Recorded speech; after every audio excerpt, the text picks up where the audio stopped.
My God, what am I doing standing in the cold like this? That was the question Marcus Reed kept asking himself as the snow fell sideways across West 57th Street. His daughter Sophie pressed harder into his side. Her small body trembled against his coat. He'd been standing at this corner for 17 minutes now. He knew this because he kept checking his watch. Like somehow the numbers might transform this moment into something that made sense. 2:43, then 2:47, then 2:58.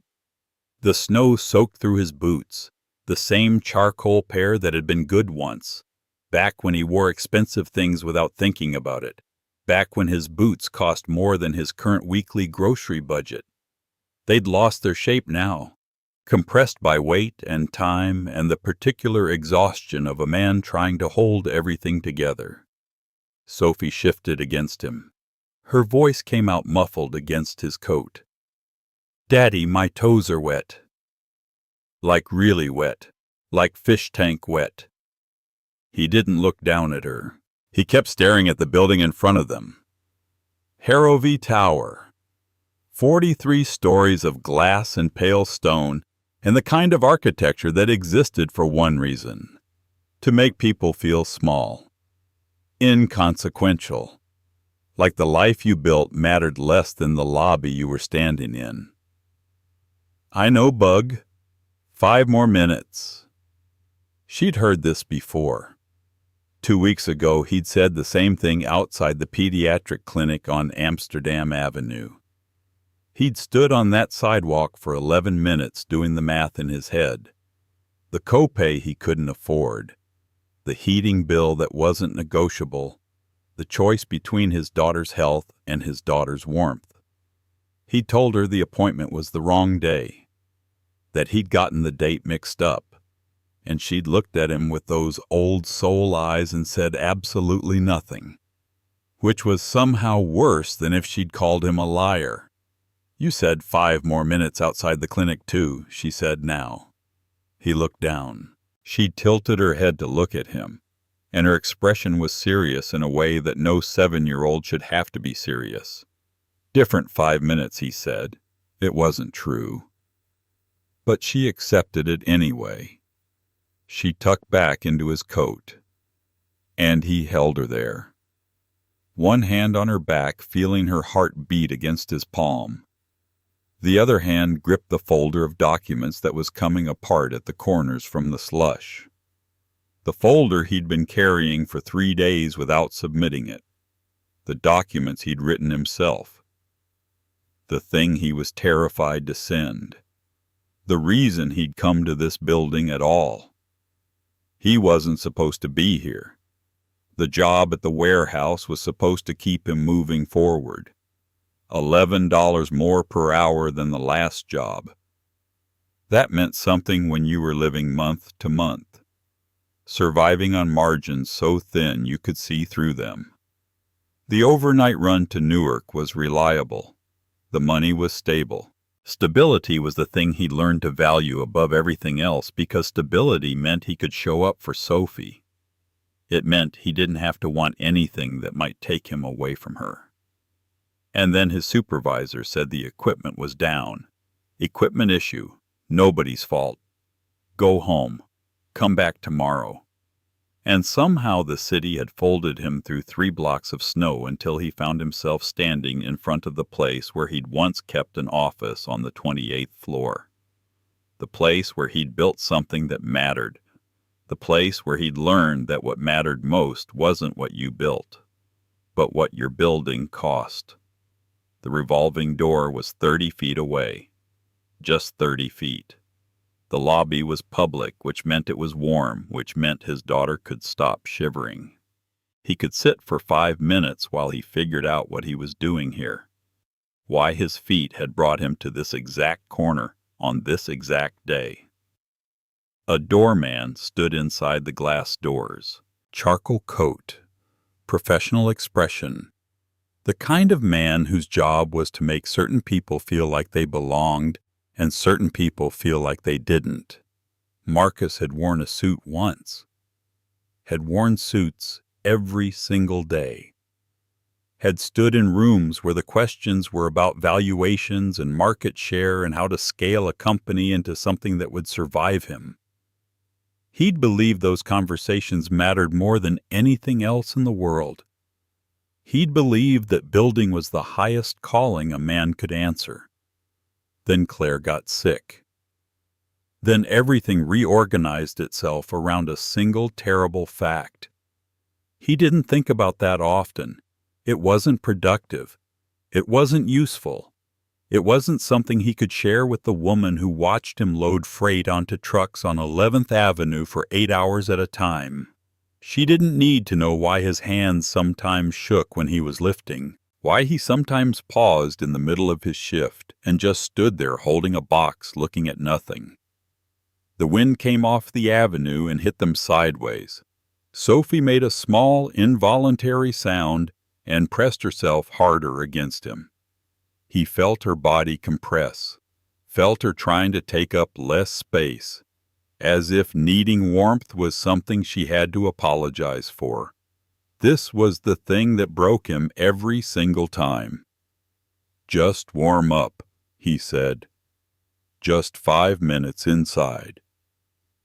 He put his hand on her shoulder and steered her toward the revolving door. The doorman saw them coming. The doorman didn't move. He simply watched with the practiced expression of someone who'd already made a decision about whether these people belonged in this space. They didn't.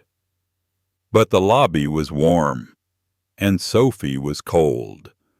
And Marcus had learned that sometimes you had to walk into spaces that weren't built for you anyway. On the 31st floor, a meeting was running 14 minutes late. This was unacceptable. Victoria Chen had one rule about meetings, and the rule was absolute. They ended when they were supposed to end because time was the only resource that could never be recouped. Once you spent a minute, it was gone forever. You could earn more money. You could build another company. You could find new people. But time was finite. Time was absolute. Time was the thing that separated people who understood success from people who just thought they did. She'd learned this from her mother, who'd worked 2 jobs and believed that wasting seconds was a moral failure. Her mother had believed that every second you weren't building or learning or moving forward was a second you were falling behind. Victoria had never forgotten that. She was standing at the window of the conference room on the 31st floor, looking down at West 57th Street while Marcus Webb, her head of acquisitions, explained for the 3rd time why the Caldwell deal required another 30 days of due diligence. Marcus was intelligent. She'd hired him for his intelligence, but she wasn't listening to his explanation anymore. She'd understood his argument in the first 12 seconds.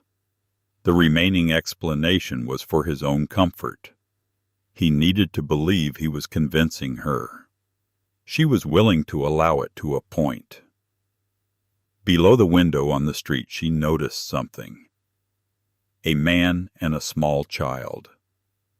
The man was standing at the corner in the way that people stand still when they're trying to decide something.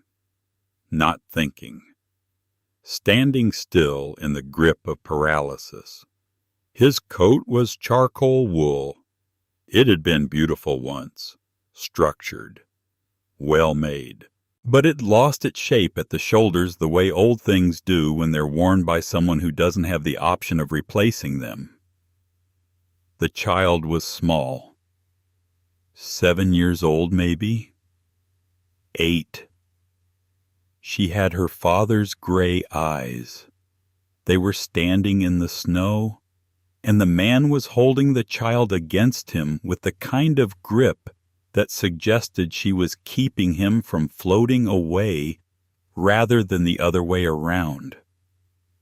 Victoria Chen had built a company worth more than $400 million on her ability to read people. She understood what they wanted before they knew how to ask for it. She'd seen the fear in their eyes before they thought to hide it. She'd built her entire career on this gift. This ability to see underneath the surface of things. She'd never looked down. She'd never stopped walking for a stranger. But something about this man made her stop. Marcus was still talking. Something about liability assessment. Something about adjusted projections. She held up her hand. 30 days is fine, she said without turning from the window. But I want the updated liability assessment by Thursday, not Friday. If it comes Friday, I'll assume the numbers require the extra day to look acceptable and we'll revisit the entire structure. Silence from the table. The kind of silence that meant she'd just made a decision that would create work for someone. Thursday, Marcus Webb said. It wasn't a question. Good, she said. We're done. She turned and walked out of the meeting without waiting for anyone to leave. She didn't need to stay until the end. She was the end. The end was her. That was what success meant. That was what control meant. She rode the elevator down, thinking about quarterly projections and Caldwell acquisition timelines, and whether bringing in new equity was worth the disruption it would cause to the company's structure. She was thinking about foundations and whether they could support the growth she wanted to push toward. She wasn't thinking about the man in the lobby. The lobby doors opened, and the cold air hit her immediately. The snow was still falling. It'd been falling all day. The sidewalks were packed with gray-white slush that soaked through anything less than quality boots. She had quality boots. She had quality everything. She was halfway to the garage when she stopped. She didn't know why she stopped. She wasn't a woman who stopped. She wasn't a woman who was drawn to stories or moved by suffering. She preferred facts, data, outcomes that could be measured and analyzed and understood. She didn't slow down in lobbies for strangers, but there was something in the way the man was holding his daughter's hand. Not protectively. That would have been ugly. That would have suggested control masquerading as love. This was different. This was a man holding a compass, holding the thing that was keeping him from spinning completely off his axis and disappearing into the nothing. Victoria had never needed a compass. She'd built her company on the principle that she needed nothing from anyone. And she'd been very successful at this. Very, very successful. Very, very alone. She turned. She walked back toward the bench where the father and daughter were sitting. "It's cold," she said. The man looked up. His eyes were the same shade of gray as his daughter's, but older, marked by something that looked like loss, but felt like clarity, like he'd paid a price for something and had stopped asking whether the price was fair. "It is," he said. "There's a coffee shop 2 blocks from here," Victoria said. "Opens until 6. It's warm. Or you can stay here. The door's locked from the outside. No one will bother you. 5 more minutes, or however long you need." "Thank you," the man said. "We'll just sit for a few more minutes. We're good." He was lying. This was obvious to Victoria, who'd built an entire career on reading lies beneath polite words. They weren't good. This man was holding on to his daughter like she was the only thing keeping him tethered to the ground, keeping him from floating away into the place where broken people went when they stopped believing in themselves. She nodded. She turned. She walked toward the revolving door. She was 2 steps away when the child spoke. "Were you nice to my dad?" Victoria stopped. She didn't turn. For a moment she simply stood there processing the question. The father said something quietly. An apology. A warning. A desperate plea to his daughter to understand social boundaries and the appropriate distance between strangers. But Victoria turned. She looked at the child. The child was serious. assessing, looking at her with the kind of directness that suggested this was the most important question that had ever been asked in a lobby of glass and marble and money. "I don't know your dad," Victoria said. "But if you did, would you be nice to him?" There was a long moment. Victoria could feel the father's discomfort, his embarrassment, his need to apologize for his child's directness. But she wasn't looking at him. She was looking at the child. "Yes," she said finally. "I think I would be." She didn't wait for a response. She turned and walked out into the snow. But she wasn't thinking about the Caldwell acquisition. She wasn't thinking about her 4 o'clock meeting or her 5 o'clock call or the quarterly projections that consumed her for weeks. She was thinking about a question a 7-year-old girl had asked her, and the realization that she'd been seen, truly seen, by someone who didn't know her name or her company or her net worth or any of the things that usually made people look at her with something that approximated respect. She'd been seen, and she'd responded with honesty instead of strategy. And that was apparently something remarkable enough that a child felt compelled to ask about it. She walked 3 blocks to her garage. She got into her car.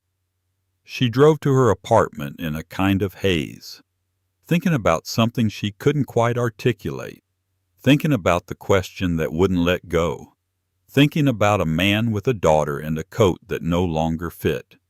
She got home at 6:15. She showered. She stood in front of her refrigerator and looked at its contents without hunger. 3 bottles of wine, some cheese, ingredients for something she hadn't cooked in months. She poured a glass of wine. She didn't drink it. She sat on her couch and thought about the child asking whether she'd be kind to her father. She thought about her own answer. She thought about the realization that kindness, when she gave it, hadn't come from a strategic calculation or a business decision. It had come from something honest that lived underneath all the walls she'd built. Victoria Chen didn't sleep that night. She thought about her mother. She thought about building. She thought about time and how to spend it. She thought about a man with gray eyes and a daughter with the same eyes. And whether there was something in his thinking and his architecture, in the way he held his child, that suggested he was building something worth understanding. At 5:15 in the morning, she got up. She made coffee. She sat at her desk and opened her laptop. She pulled up the photographs Eleanor Marsh had sent her. Pictures of a whiteboard. Pictures of handwriting that was precise and careful. Pictures of technical architecture drawn with the kind of clarity that suggested the person who drew it understood not just how things worked, but why failure happened. She looked at the drawings. She thought about her forecasting model. She thought about the variance in Q2 that her entire analytics team had spent 14 weeks identifying and 6 weeks trying to partially address. She thought about the fact that she hadn't been able to fix it. And Victoria had never not been able to fix something. She opened the live model. She looked at the adjustment he described on the whiteboard. It was elegant, simple, the kind of solution that only existed if you understood the problem deeply enough to see not what was failing, but why failure had been inevitable from the start. She pulled up the patch her team had written. She stared at it for a moment. Then she undid it. She implemented his correction instead. It took 40 minutes. The code was graceful. It was brilliant. It was the kind of solution that should have been obvious but required seeing the problem from a completely different angle. At 5:55 in the morning, she ran the back tests. All of them. Every scenario. Every test case that had been a failure state for 2 years. They ran clean. She sat back. She looked at her screen. The variance was gone. The gap was resolved. The thing that had been limiting her company's entire architecture for 2 years had been sitting in the head of a man she'd nearly dismissed as he walked through her lobby, wearing a coat that no longer fit. And Victoria Chen, sitting alone in her apartment at 5:55 in the morning, had a realization that should have felt professional, but instead felt like a reckoning. She'd built a $400 million company on her ability to read people, to understand what they wanted, what they feared, what would move them, to see the truth beneath the surface. And she'd nearly walked past the man with the solution to her most intractable problem because of his coat. She thought about the child. She thought about the question, would you be nice to him?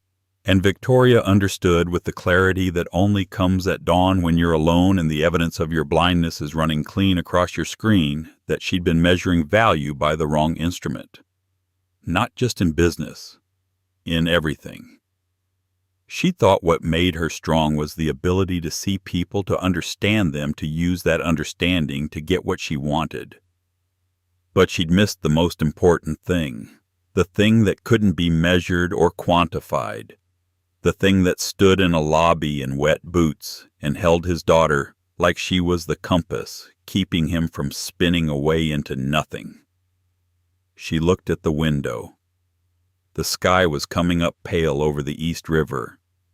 The snow was still falling, but without conviction now. The kind of snow that had been falling all night and was running out of reasons to continue. She made a decision. She would reach out to Eleanor. She would ask for the man's number. She would call him. She would tell him what she'd discovered, not because it was business, but because it was honest. 3 blocks north in an apartment on 181st Street, Marcus. Reed was also not sleeping. He'd put Sophie to bed at 8:30. He'd read her the chapter she was on in the book about the girl who talked to animals. He'd sat with his hand on her back until her breathing had changed into the deep, even rhythm of sleep. Then he'd gone to his small desk in the corner of his bedroom. Not really a desk. An old table with a laptop that still worked if you asked it nicely and didn't ask it to do too much. He pulled up Eleanor's message. He called her back. Eleanor answered on the second ring. She was still awake. She'd been waiting. "Tell me about her," he said. "Victoria. She's brilliant. Cold but brilliant. Exactly the kind of person who won't waste your time or mine." Why is she interested? Because she saw something on the whiteboard. Because she ran your fix and it worked. Because something shifted for her when Sophie asked her a question about whether she'd be nice to you. Will she hurt me? Eleanor was quiet for a moment. Not the way the others did, she said. She won't do it on purpose. But yes, probably. Everyone hurts someone eventually. The question is whether they hurt you in a way that makes you stronger or a way that makes you smaller. My guess is Victoria does the former, but I could be wrong. He thanked her and hung up. He looked at the photographs Eleanor had sent him, pictures of his whiteboard, pictures of his work. He thought about the woman in the lobby. He thought about the child asking her a question. He thought about what Victoria had done with his ideas. He opened his laptop. He pulled up the live forecasting model from Hale Integrated. He saw the change. He saw how she'd implemented his correction. He saw that she'd undone her team's work in order to do it correctly. He understood what that meant. It meant she was willing to admit she was wrong. It meant she was willing to dismantle something she'd built in order to build something better. It meant she was taking a risk on him. He thought about what this would mean for Sophie. He thought about the possibility of stability. He thought about the cost of becoming someone who wanted something again. For 2 years he'd wanted nothing. Wanting nothing meant you couldn't be disappointed. Wanting nothing meant you couldn't fail. Wanting nothing meant you could come home by 7 and eat dinner with your daughter and sleep and do it all again the next day. But wanting something meant risk, meant possibility, meant that Sophie might start to believe in him again, and if he failed, she'd have further to fall. He sat at the window for a long time looking at the snow-covered street below. He thought about his wife Claire. She'd died 2 years ago. She would have had a very specific opinion about this moment. She would have said something that sounded like a question, but was actually a verdict. Are you taking this for yourself or for her? And he wouldn't have known the answer. She would have waited, and eventually the truth would have come out, and she would have nodded as if she'd known all along. He missed her. He missed her in the way you miss something that's woven into the fabric of who you are. At 6:30, Victoria sent the text.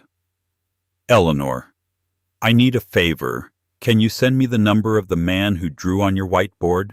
The one with the daughter. She waited for a response. It came at 6:47. Only with his permission.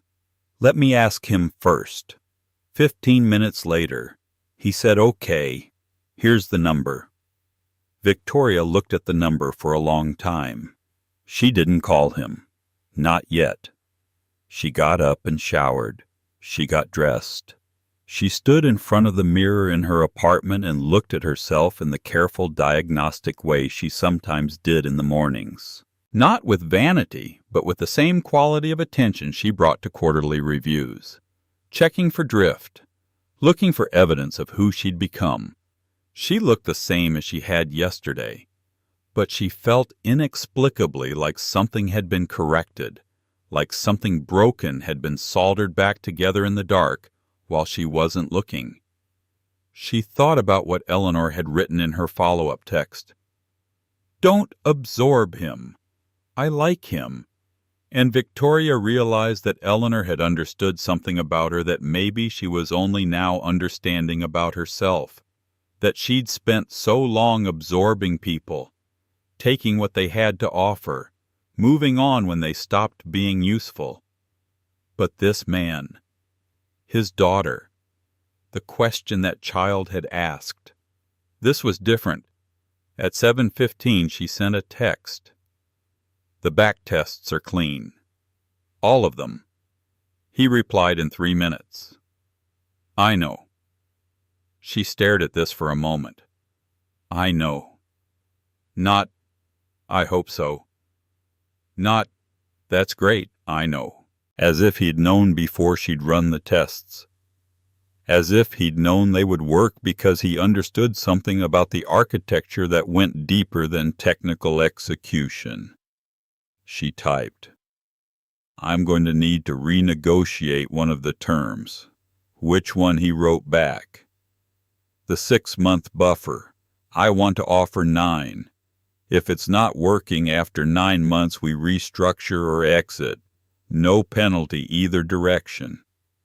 9 months gives us enough time to build the methodology into the platform properly and run a real test. She hit send. She waited.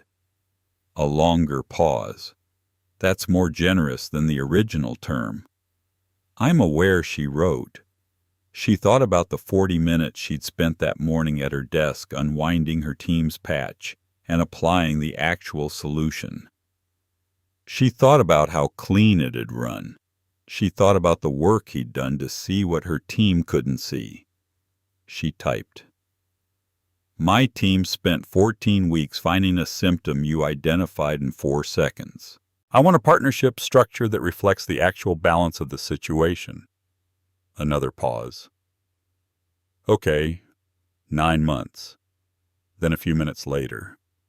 Sophie wants to know if the woman from the building is going to be around more. Victoria read this twice. She typed back, What did you tell her that I didn't know yet? That's an honest answer. Yes, Victoria wrote. It is. She looked out the window. The snow had stopped. The city was the way it always was after a night of heavy snow. Briefly, improbably quiet. The surface white and uniform. The usual noise of 10 million people muffled under 2 inches of fresh cover. It wouldn't last. By noon it would be slush and horns and the regular business of the city carrying forward.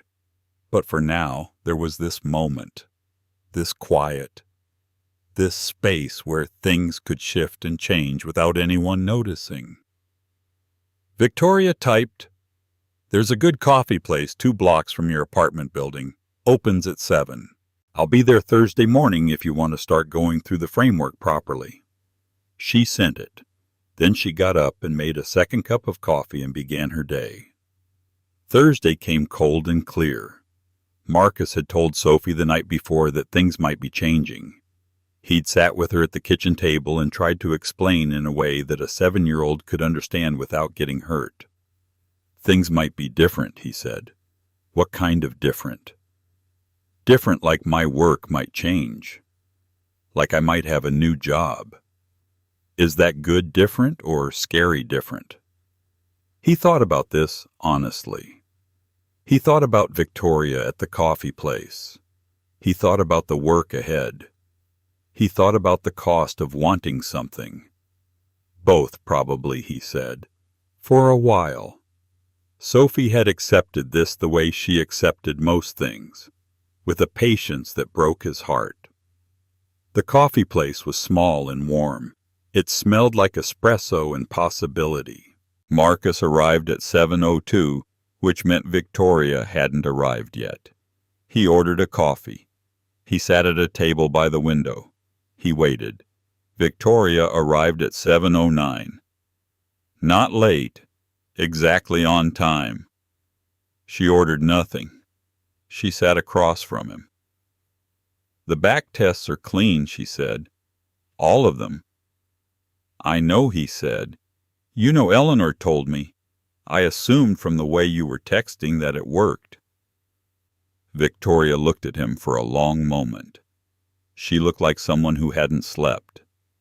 She looked like someone who'd spent the night taking apart everything she believed and rebuilding it differently. "I want to offer you a position," she said. "Not a contractor. Full-time. Senior architect. You'd report to me. You'd have complete access to everything. You'd have significant autonomy in rebuilding the foundational architecture of the entire forecasting system." He listened to her explain the salary. It was more than he'd made at his company before everything fell apart. It was the kind of money that meant stability. That meant Sophie could go to the good schools. That meant he could breathe. The hours, he said. What would that look like negotiable? Within reason. "I don't want you to miss your daughter's life again." He understood what she was saying. She was saying, "I know what you gave up. I'm not asking you to give it up again. I need to talk to Sophie," he said. "Yes," she said. "You do. I need to understand what I'm agreeing to, not just the technical work, but what this means. For your company, for what you're building." Victoria set down her coffee. She looked out the window. The snow was still on the ground, but it was becoming something else. Ice underneath, dirty slush on the surface, the city reasserting itself. "We're rebuilding," she said. "The forecasting model is the foundation, but the real rebuilding is happening in how I think about value, about what it means to see people, about what it costs to miss someone because they're wearing the wrong coat." She was quiet for a moment. "I nearly walked past you," she said. "I would have walked past you if your daughter hadn't asked me a question. And that question made me realize something about myself that I should have understood years ago." "What did she ask you?" "She asked whether I'd be nice to you." He closed his eyes for a moment. He thought about Sophie. He thought about how she read the world and the people in it with perfect accuracy. "What did you say I said yes?" He opened his eyes. He looked at Victoria. He saw the honesty in her face. He saw the risk she was taking. He saw someone who'd built everything alone, finally understanding what she'd missed. "I need to think about it," he said. "How long? 24 hours?" Okay. She pushed an envelope across the table. Inside was a contract. His terms. His life about to become something different.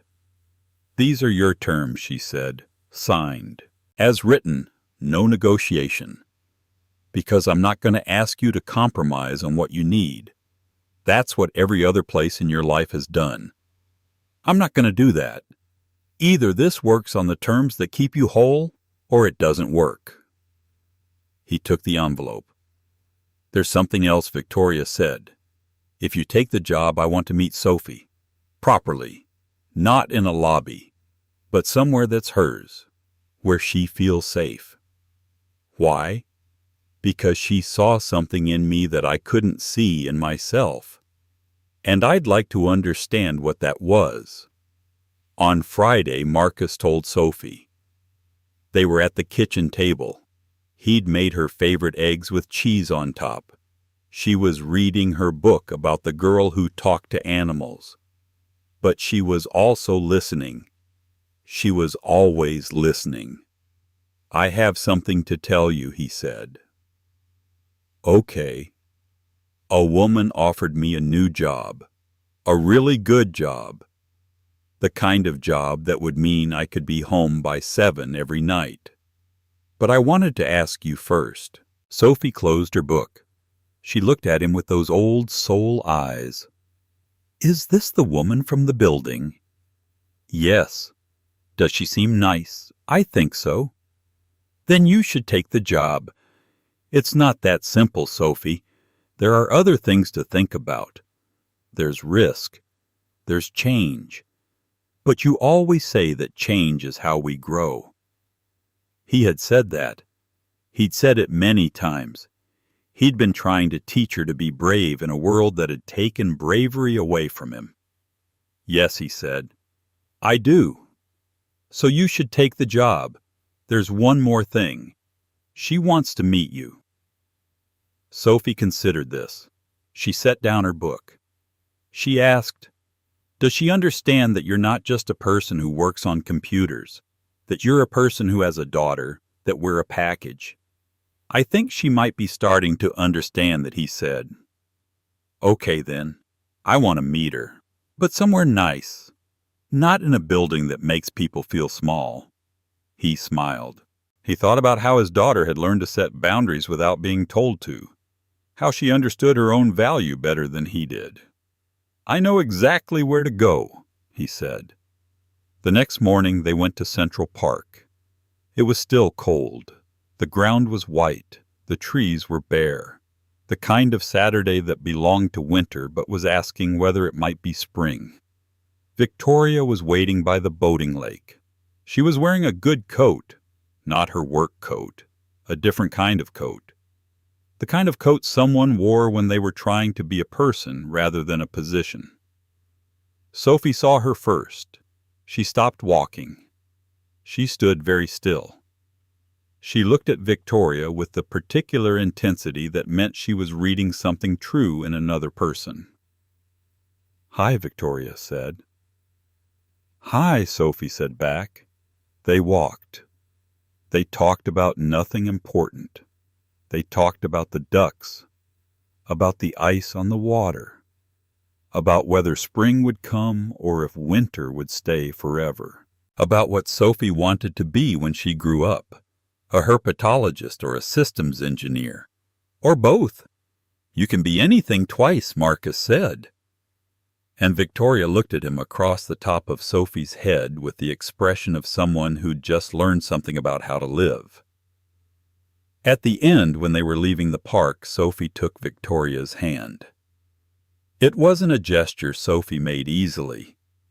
It was a gesture that meant she'd decided something, that she'd determined Victoria was worth holding on to. Daddy says you might be around more, Sophie said. Yes, Victoria said. I think I might be. Good. I like you better than the building. Victoria looked at Marcus. She smiled. It was the first real smile he'd ever seen on her face. On Monday morning in May, Marcus walked into Hale Integrated for his first day. The 31st floor looked different from the perspective of an employee than it had from the perspective of a visitor in a lobby. The glass walls seemed functional now rather than intimidating. The people moving through the space weren't mythological. They were just people, trying to do their jobs, trying to build something that lasted. His desk was near a window. There was already a plant on it. The soil was damp. Someone had watered it. Someone had been preparing for his arrival. He opened his laptop. He opened the forecasting model. He could see Victoria's thinking in the code. He could see where she'd begun to question. He could see where she'd started to let go of certainty. He began to work. At 12:30, Victoria came to his desk. She brought coffee. "We have a problem," she said. "The Caldwell acquisition is moving faster than we expected. They want preliminary results by Friday. That's 4 days." He looked at the code on his screen. 4 days for the kind of foundational work that should take weeks. "Okay," he said, "but I need Eleanor on the team, and I need Sarah Chen on the modeling side, and I need them here at 8 a.m., and I need you to tell them that this isn't about perfection. It's about clarity. Clarity first, comprehensiveness after." Victoria nodded. She already understood this. She'd read his whiteboard carefully enough to understand not just what he was proposing, but how he thought. "Done," she said. She stood there for a moment. She didn't leave. She looked at the desk, at the plant, at the photograph of Sophie he'd placed on the corner. "Thank you," she said. "For what?" "For stopping. For not walking past my building." "I wasn't walking past," he said. "I was standing still. Your building wasn't in my path. I was just lost." "Yes," she said. "And that's what I mean. You stopped being lost.